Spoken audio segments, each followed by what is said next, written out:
Video में हम देखेंगे कि एस्पेक्ट्स क्या होते हैं, अकाउंट्स क्या होते हैं और क्लासिफिकेशन कैसे होता है। मतलब अब आप बोलेंगे एस्पेक्ट क्या होता है। एस्पेक्ट मतलब जब भी कोई भी ट्रांजैक्शन होता है, कोई भी बिजनेस डील, मॉनेटरी डील होती है, तो उसमें जो भी अकाउंट्स अफेक्ट होते हैं, मतलब वो अकाउंट्स के टाइप क्या है, वो पर्सनल में आएंगे, रियल में आएंगे, नॉमिनल में आएंगे, वो डिसाइड करना। मतलब ट्रांजैक्शन को हम क्लासीफाई करते हैं इन शॉर्ट कि उसमें कौन से अकाउंट इफेक्ट होंगे। जैसे अभी सबसे पहले अगर आप एफआईजीसी में है तो एफआईजीसी में सोल प्रोप्राइटरशिप आती है। सोल प्रोप्राइटरशिप में क्या होता है कि कोई भी एक ही पर्सन है जो अपना सारा बिजनेस कर रहा है, मतलब उसके साथ में कोई पार्टनर नहीं है, कोई हिंदू अनडिवाइडेड फैमिली नहीं है जो अपने ओसी में शायद पड़ा होगा, कोई कंपनी नहीं है, कुछ नहीं, वो सोल प्रोप्राइटर है, मतलब वो खुद ही डिसीजंस लेता है, बिजनेस करता है, परचेज, सेल, स्टॉक सब कुछ खुद ही देखता है। 12th स्टैंडर्ड में मतलब एसवाईजेसी में पार्टनरशिप फॉर्म में आता है दो, उसमें 2 पार्टनर, 3 पार्टनर, 4 पार्टनर तक होता है। अब यहाँ पे हम फिलहाल बात कर रहे हैं एस्पेक्ट की, तो हम एफआईजीसी के पॉइंट ऑफ व्यू से देखेंगे। तो सोल प्रोप्राइटर है, मतलब वो अपना नया नया बिजनेस स्टार्ट कर रहा है, तो उसका सबसे पहला चीज होगा बिजनेस का स्टार्टिंग।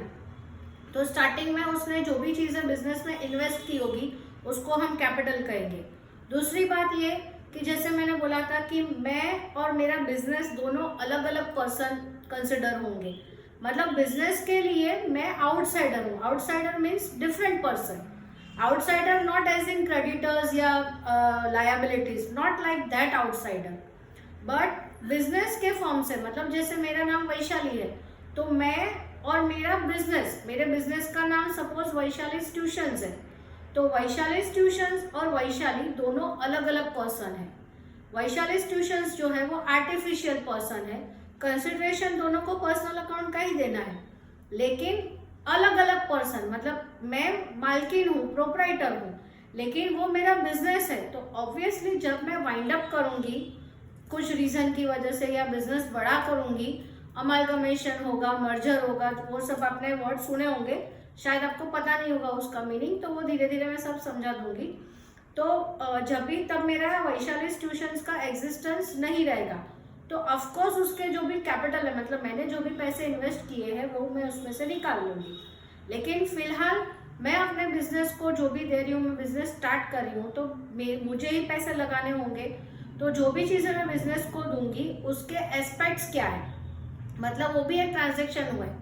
मतलब मैंने बिजनेस को पैसे दे दिए, बिजनेस में पैसे इन्वेस्ट कर दिए, तो कोई ट्रांजेक्शन नहीं हुआ। क्यों? क्योंकि वो मेरा ही बिजनेस है और मैं ही इन्वेस्ट कर रही हूँ, ऐसा अकाउंट्स में नहीं होता। ठीक है। तो जैसे साइंस में होता है कि फोर्स आप अप्लाई करते हो लेकिन उसका कोई आउटकम नहीं होता, तो वो फोर्स अप्लाई नहीं गिना जाता, मतलब वर्क इज नॉट डन। अगर वर्क की डेफिनेशन आप साइंस पढ़ा होगा स्कूल में, तो आपने वर्क की डेफिनेशन मतलब पढ़ी होगी कि वर्क कब होता है, कि जब भी फोर्स अप्लाई किया लेकिन ये दीवार को मैं ऐसे धक्का मार रही हूँ लेकिन ये दीवार हटती नहीं है, तो work is not done. Got it? मतलब इसका डिस्प्लेसमेंट नहीं हुआ, दीवार हटी नहीं, तो मतलब काम नहीं हुआ। तो बिजनेस में दोनों अलग अलग चीजें हैं, मैं और मेरा बिजनेस दोनों अलग चीजें। कि मैंने बिजनेस में पैसे इन्वेस्ट कर दिए तो मैं उसकी एंट्री नहीं करूंगी, ऐसा नहीं होगा।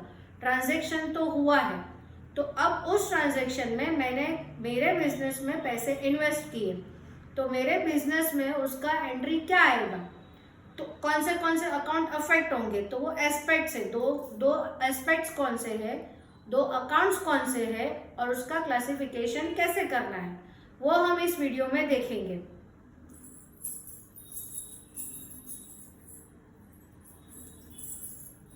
आई वॉज जस्ट चेकिंग कि मेरा वीडियो चालू है कि नहीं, क्योंकि पिछले वीडियो में मेरा वीडियो बंद हो गया था और मुझे पता नहीं था और मैं बोले जा रही थी और पूरा मेरा मेहनत वेस्ट गया था। सो कंटिन्यू करते हैं। तो सबसे पहला ट्रांजेक्शन सोल प्रोप्राइटर के लिए आएगा कमेंस बिजनेस विद कैश। अब कमेंस मीन्स स्टार्टेड, कमेंस का मतलब होता है स्टार्टेड बिजनेस विद कैश। अब सपोज कि मैंने 50,000 रुपीज इन्वेस्ट किए हैं मेरे बिजनेस में, ठीक है, तो बिजनेस के लिए वो पैसे आए हैं। अब मुझे जब भी मैं एंट्री करूंगी, ये बात भी आप ध्यान रखिए कि जब भी मैं एंट्री करूंगी बुक्स के अंदर, टैली में करती हूँ या मैनुअल करती हूँ, तो मुझे ये बिजनेस पर बनकर एंट्रीज करनी है, वैशाली बनकर नहीं, वैशाली ट्यूशंस बनकर मुझे एंट्रीज करनी है। Got it? जैसे मेरे चैनल का नाम है वैशाली एंड स्टडीज, तो अगर मैंने वैशाली एंड स्टडीज के नाम से बिजनेस खोला है, वैशाली ट्यूशंस खोला है या जो भी है, तो मैं एंट्री कैसे करूंगी? वैशाली एंड स्टडीज बनकर, सिर्फ वैशाली बनकर नहीं। तो वैशाली एंड स्टडीज बनकर मैं एंट्री करूंगी। तो वैशाली एंड स्टडीज के लिए क्या हुआ है? कैश आया। किसने दिया? मालकिन ने, प्रोप्राइटर ने। तो अब जैसे पहले डिस्कस हुआ था वैसे कि हमारे बिजनेस में हमारा नाम नहीं आता, भले ही डिफरेंट एंटिटीज है, डिफरेंट पर्सन्स है, बट मैं अपना नाम उसमें नहीं लिख सकती, क्योंकि मैं सिर्फ वैशाली लिखूंगी तो वो एज अ क्रेडिटर कंसिडरेशन में आएगा, मतलब एज अ लोन दिखेगा। और प्रोप्राइटर के पैसे लोन नहीं होते, वो ओनर्स फंड होता है। ओके, मेरा इन्वेस्टमेंट है बिजनेस के अंदर। तो मैं क्या लिखूंगी? अभी इसमें कौन से दो एस्पेक्ट्स आए हैं वो समझते। कमेंस बिजनेस विथ कैश, तो एक तो हो गया कैश, कि कैश आया। दूसरी बात, एक और इंटरप्शन ले रही हूं कि जब भी हम एंट्रीज करते हैं तो सामने वाला अपने बुक में क्या एंट्री करता है वो हमें नहीं देखना है, वो पंचायती में नहीं पढ़ना है। पंचायती वर्ड इसलिए यूज कर रही हूँ क्योंकि जनरली बच्चे, लेकिन मैं उसके लिए तो ये हुआ, उसके लिए तो वो, उसके बुक में वो हमें क्या बताता है वो हमें नहीं देखना है। उसने गलती की है तो उसका सीए देखेगा, या वो खुद एंड में जब फाइनेंशियल स्टेटमेंट्स रेडी करेगा तब देखेगा। हमें हमारे बुक की एंट्रीज के बारे में सोचना है, एंट्रीज करनी है। तो हमारे लिए क्या हो रहा है? कैश आ रहा है। ओके, किसने दिया? तो वैशाली ने दिया, बट वैशाली तो प्रोप्राइटर है, तो उसको हम कैसे लिखेंगे? तो as we discuss earlier, Vaishali's capital account. देखिए, अगर आप डायरेक्ट कोई भी एक वीडियो चलाकर देखेंगे ना तो शायद आपको समझ में नहीं आएगा, तो आपको आगे पीछे का थोड़ा, अभी जैसे इसमें कैपिटल की बात है तो आपको कैपिटल वाला वीडियो देखना पड़ेगा। मैंने एक ही बुक कीपिंग की चैनल बनाई है, उस बुक कीपिंग में आपको सारे वीडियोस मिल जाएंगे एक्सप्लेनेशंस के, तो उसको आप देखोगे तो आपका, और मैंने वो एक्सप्लेनेशन के छोटे छोटे वीडियो बनाए हैं, 2-2, 3-3 मिनट के, 5-5 मिनट के, तो आपको ज़्यादा टाइम वेस्ट नहीं होगा। मैंने हर सब्जेक्ट के लिए, हर टॉपिक के लिए अलग अलग वीडियोस बनाए ताकि आपको कंटाला नहीं आए, कि आपको जो टॉपिक सीखना है वो आपको भगा भगा के नहीं देखना पड़े। वो टॉपिक का नाम मैंने कैप्शन में मतलब डाल दिया है, टाइटल में डाल दिया है, तो आप सीधा वहाँ जाके आप देख लो कि आपको क्या चाहिए। ठीक है, अगर आपको कैपिटल और ड्राइंग्स के बारे में पढ़ना है तो सीधा कैपिटल और ड्राइंग्स टाइप करो मेरे प्लेलिस्ट में, तो आपको सीधा वो वीडियो मिल जाएगा। ठीक है, तो अभी हम बात कर रहे हैं कि पैसे आए, किसने दिए? वैशाली ने, बट हम अपने ही बुक में अपना नाम नहीं लिख सकते, तो मैं क्या लिखूंगी? Vaishali's capital account. वो एज अ लायबिलिटी शो करेगा। क्यों? क्योंकि जब भी मतलब एट द एंड कभी ना कभी तो खत्म होगा, तब मैं अपने पैसे निकालूंगी, तब वो बिजनेस के लिए तो लायबिलिटी है कि बिजनेस जब अर्न करेगा, प्रॉफिट करेगा, तब वो बिजनेस के पैसे होंगे। मेरे दिए हुए पैसों से बिजनेस स्टार्ट होगा। 50,000 मैंने डाले तो 50,000 के 60,000, 70,000, 80,000, लाख, 2 लाख वगैरह वगैरह होगा। तो उसमें से मतलब फिर वो जब मैं विड्रॉ करूंगी तब वो मतलब बाकी के जो पैसे बचेंगे, मतलब प्रॉफिट जो होगा, सपोज 1 लाख का टोटल प्रॉफिट हो गया, अब मैंने 50,000 का जो कैपिटल है वो विड्रॉ कर लिया, तो अब जो 50,000 है वो भी है तो मेरे ही, क्योंकि मैंने पैसे दिए थे, तो वो बिजनेस में जब भी मैं निकालूंगी तब वो ड्राइंग्स कहलाएगा, वो भी एज अ पर्सनल अकाउंट ही शो होगा। ओके, तो ये सारी चीजें हमें ध्यान में रखनी है। तो जब भी हम कोई भी एंट्री करते हैं, कोई भी ट्रांजेक्शन हमारे सामने आता है, तो सबसे पहले हमें ये देखना है कि कौन से अकाउंट अफेक्ट होते हैं, उसके एस्पेक्ट्स क्या है। मतलब जैसे इसमें कैश और कैपिटल था, अब हमें उसके ये अकाउंट्स में लिखना है। एस्पेक्ट क्या है? तो कैश आया, किसने दिया? वैशाली ने दिया। अब अकाउंट्स में कौन से अकाउंट? तो कैश अकाउंट और कैपिटल अकाउंट। अब क्लासिफिकेशन में मतलब वो अकाउंट का टाइप क्या है? तो कैश अकाउंट जो है वो रियल अकाउंट है और कैपिटल अकाउंट जो है वो पर्सनल अकाउंट है। आपको उसके रिगार्डिंग एंट्री करनी पड़ेगी। देखिए, अभी वीडियो थोड़े लंबे होते जाएंगे क्योंकि एंट्रीज आएगी, तो एंट्रीज में जब तक आपको बेसिक समझ में नहीं आएगा कि कौन सा अकाउंट अफेक्ट होगा, क्यों पर्सनल होता है, क्यों रियल अकाउंट है, क्यों नॉमिनल अकाउंट है, तब तक आपको क्लियर जर्नल एंट्री समझ में नहीं आएगी। जर्नल एंट्रीज मतलब फर्स्ट एंट्री, सबसे पहले जर्नल एंट्रीज होती है। अगर आप टैली का पैक भी यूज करने वाले हैं, टैली का पैकेज भी आप सॉफ्टवेयर यूज करने वाले हैं, तो उसमें आपको जर्नल एंट्री करनी पड़ेगी, तब जाके वो अपने आप लेजर में पोस्टिंग होगा, ट्रायल बैलेंस जो भी उसके बाद का जो भी बाकी सारे बाद में आते हैं। सबसे पहले जर्नल एंट्री होती है और इसीलिए जर्नल बुक को बुक्स ऑफ प्राइम एंट्री कहते हैं, फर्स्ट एंट्री। तो अगर आप टैली का सॉफ्टवेयर भी यूज करने वाले हैं तो आपको जर्नल एंट्रीज आनी चाहिए। अदरवाइज आप डेबिट का क्रेडिट कर देंगे, क्रेडिट का डेबिट कर देंगे, अलग अकाउंट लिख देंगे तो उसका मीनिंग बदल जाएगा। तो एट द एंड जब फाइनेंशियल स्टेटमेंट तैयार होगा तब आपको कुछ समझ में नहीं आएगा कि क्या हो रहा है, कैसे किया है, ये क्यों ऐसे लिखा है, ये ऐसे हुआ था तो इसको ऐसे क्यों लिखा है, वगैरह वगैरह आपको समझ में नहीं आएगा। तो प्लीज जर्नल एंट्रीज जो है, बेसिक्स जो है वो एकदम अच्छी तरह से समझिए। मैं सिर्फ मार्क्स के हिसाब से भी नहीं बोल रही हूँ, फ्यूचर में मैं तो चाहती हूँ कि सारे बच्चे बिजनेस पर्सन बने, बिजनेसमैन बने, बड़े बड़े बिजनेसमैन बने। तो अगर आप खुद ही आपको कुछ आइडिया नहीं है तो आप बड़ा अपने बिजनेस को एक्सपांड कैसे करेंगे। तो आपका बिजनेस कोई भी तरह का हो, कुछ भी हो, लेकिन अगर आपको अपना हिसाब किताब नहीं पता है, आपको कुछ मालूम नहीं है कि आप कितना प्रॉफिट कर रहे हो, क्या हो, तो आप अपना बिजनेस आगे कैसे बढ़ाएंगे। ठीक है, तो ये एक एंट्री हुई, एक ट्रांजेक्शन हुआ। अब सपोज कि वो 50,000 में से अब बिजनेस में आ गए, बराबर। अभी वैशाली स्टडीज के पास 50,000 आ गए। अब मैंने सोचा कि मैं बच्चों के लिए बेंचेस खरीद लेती हूँ, ब्लैक बोर्ड खरीद लेती हूँ, मतलब टोटल थोड़ा बहुत फर्नीचर खरीद लेती हूँ। अब यहाँ पे क्या एस्पेक्ट होगा, अभी समझो कि मैंने 10,000 रुपये का कोई भी टोटल फर्नीचर खरीदा, ठीक है।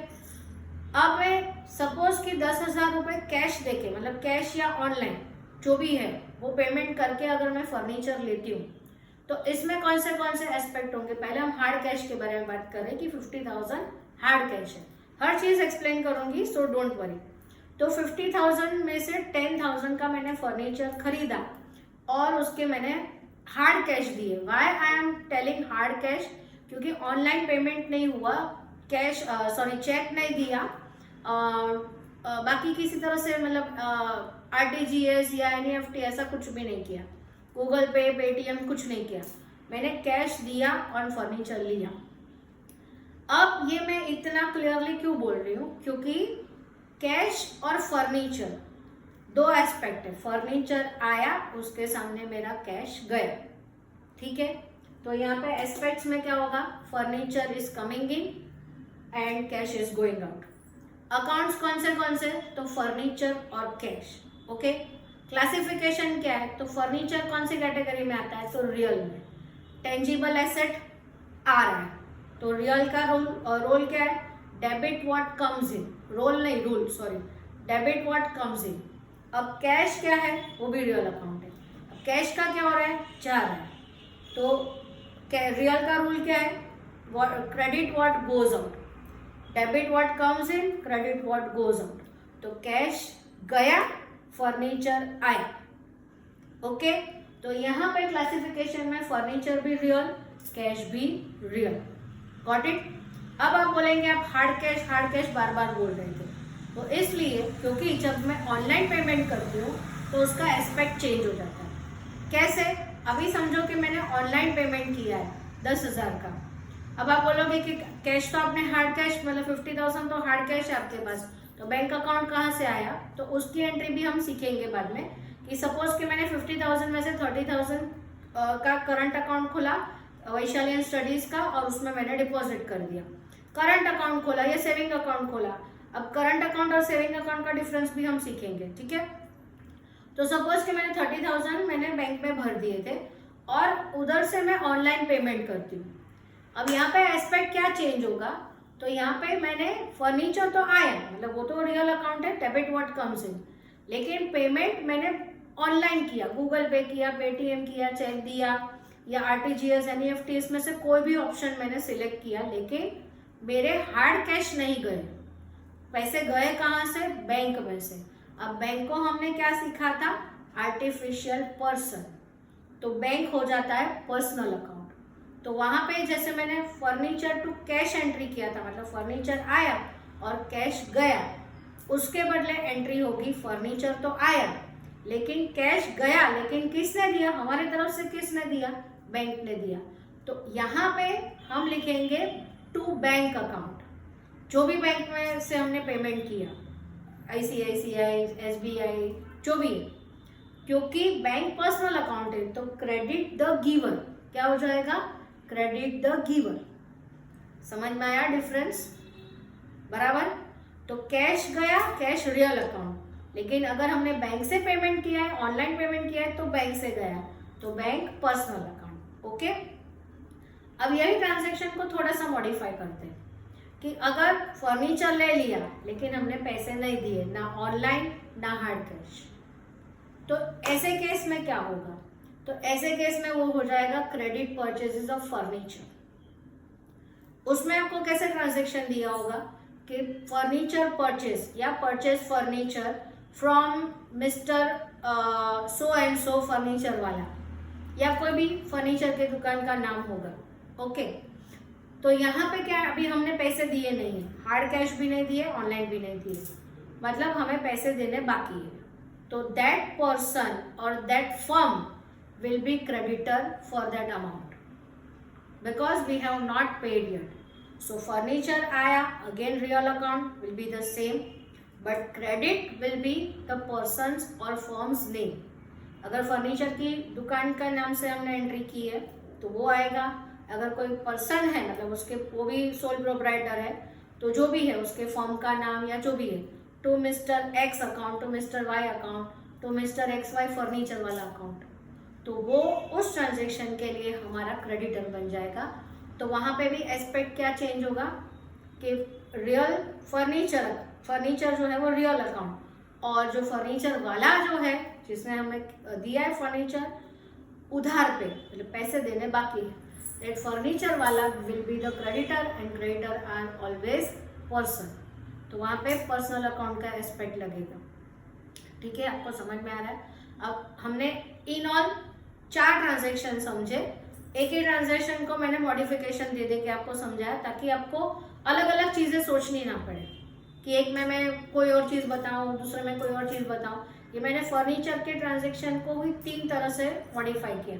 पहला था कमेंस बिजनेस विद कैश, जिसमें 50,000 की एंट्री हमने सीखी। फिर मैंने फर्नीचर परचेज की एंट्री आपको बताई जिसमें मैंने हार्ड कैश पे किया। ओके, तो फर्नीचर आया, कैश गया। सेकेंड मॉडिफिकेशन में क्या किया कि मैंने ऑनलाइन पेमेंट किया कि 10,000 मैंने गूगल पे से या ऑनलाइन पेमेंट किया, हार्ड कैश नहीं दिया। तो वहाँ पे मेरे बैंक का नाम आएगा कि मेरे तरफ से मेरे बैंक ने पेमेंट किया। ठीक है, बटन में नहीं दबाया मोबाइल का पेमेंट का, लेकिन पैसा गया कहाँ से, बैंक में से। तीसरे में मैंने कोई भी पैसा नहीं दिया लेकिन फर्नीचर खरीद लिया, तो वहाँ पे क्रेडिटर का अकाउंट आएगा जो भी पर्सनल है। ठीक है, अब एक और ट्रांजैक्शन कर लेते हैं इस वीडियो में नॉमिनल अकाउंट का, क्योंकि रियल हो गया, पर्सनल हो गया। अब नॉमिनल अकाउंट को कैसे ट्रीट करेंगे, तो सपोज मैंने अभी नया नया बिजनेस स्टार्ट किया है, तो अभी तक मैंने स्टार्टिंग में कोई सैलरी वैलरी नहीं रहती, रेंट वेंट नहीं रहता है, तो अभी मुझे मार्केटिंग करनी है। तो मतलब मैंने एडवर्टीजमेंट दिया अपने ट्यूशन्स का, पोस्टर्स बनवाए, बैनर्स बनवाए, आपने देखे होंगे शायद कहीं ना इंस्टाग्राम पे या कहीं पे। तो बैनर के पैसे लगते हैं, no one works for free. Okay, हमारे घर वाले होते हैं वो भी, उनको भी हमें मटेरियल के पैसे देने पड़ते हैं क्योंकि बिजनेस का प्रॉफिट हम कमाएंगे। तो हम उसको तो बोलेंगे नहीं बेटा तूने मैंने एडवर्टीजमेंट की थी, ये ले प्रॉफिट में से शेयर तू रख, ऐसा कोई नहीं करता। ठीक है, तो अब मुझे एडवर्टीजमेंट के पैसे लगेंगे, चाहे जितने भी लगे हो, 500, 700, 1000 जो भी लगे हो। तो वो एडवर्टीजमेंट जो है ऑफकोर्स उसकी लाइफ जो है वो लेस देन 1 ईयर की। ओके, तो वो आ जाता है नॉमिनल अकाउंट में। मैंने किसी को भी उसके लिए पेमेंट, किसी ने भी मेरी मार्केटिंग की है, किसी ने रील बना के पोस्ट किया है, किसी ने बैनर बना के दिया है, तो उनको मैंने चार्जेस पे किए। अब कैश तो गया है मेरा, ठीक है, तो वो क्रेडिट में सेम, अगर मैं ऑनलाइन पे करती हूँ तो बैंक का नाम आएगा, अगर हार्ड कैश पे करती हूँ तो कैश का नाम आएगा। कैश जो है वो रियल अकाउंट कंसिडरेशन में आएगा, एस्पेक्ट में आएगा, और अगर बैंक से पे किया है ऑनलाइन तो बैंक का नाम आएगा जो पर्सनल अकाउंट होगा, क्रेडिट द गिवन। ठीक है, डेबिट में एडवर्टाइजमेंट आएगा जो होगा nominal account. Debit the expenses and losses. अब रूल याद करोगे नॉमिनल अकाउंट के, तो debit the expenses and losses. तो क्या डेबिट होगा यहाँ पे? एस्पेक्ट क्या बन रहा है? एडवर्टीजमेंट का पैसा दिया। अकाउंट क्या लिखेंगे, नाम क्या लिखेंगे? Advertisement account. टू और कैश अकाउंट। और क्लासिफिकेशन क्या होगा? Advertisement nominal account, cash real account. तो नॉमिनल अकाउंट का रूल क्या है? Debit the expenses and losses. Advertisement को डेबिट करो। कैश, अगर हार्ड कैश पे किया है तो real account, credit what goes out. Online payment किया है तो bank is the giver, credit the giver. Clear?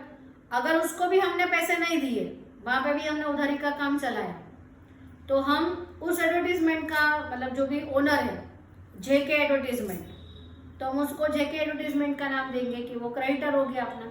क्यों? क्योंकि पैसे देने बाकी है। उसने एडवर्टीजमेंट की सर्विस दे दी लेकिन हमने उसको पेमेंट नहीं किया, ना कैश ना बैंक, कुछ भी नहीं, तो उधार चलता है। जब तक पेमेंट नहीं करेंगे तब तक उधार चलेगा, तो वहां पे भी क्रेडिटर का नाम आ जाएगा। As simple as that. अब मोरल क्या है इस 5 एंट्रीज का? टोटल मोरल क्या सीखना है आपको? आपको ट्रांजैक्शन से पता लगना चाहिए कि इसमें हुआ क्या है, कौन से अकाउंट्स अफेक्ट हुए हैं, उनके टाइप्स क्या है, वो डेबिट होंगे या क्रेडिट। क्योंकि हम हमेशा से double entry book keeping system ही करेंगे, वही फॉलो करेंगे। तो हर डेबिट का क्रेडिट होगा, हर क्रेडिट का डेबिट होगा अमाउंट वाइज। अमाउंट वाइज क्यों बोल रही हूँ? क्योंकि कभी कभी एक डेबिट के 3-4 क्रेडिट होते, एक क्रेडिट के 3-4 डेबिट होते। वो कैसे? वो धीरे धीरे समझेंगे, वो कंबाइंड एंट्रीज आएगी। ये अभी हम फिलहाल स्टार्टिंग है, सिंपल एंट्रीज है। Got it? तो अभी अगर आपको इस वीडियो में कोई भी कुछ भी समझ में नहीं आया है या मुझसे कोई गलती हो गई है, आप कमेंट सेक्शन में बिंदास लिख सकते हैं। मैं रेक्टिफाई करूंगी, करेक्शन करूंगी और आपको बताऊंगी। आपके डाउट्स पूरी तरह से सॉल्व किए जाएंगे।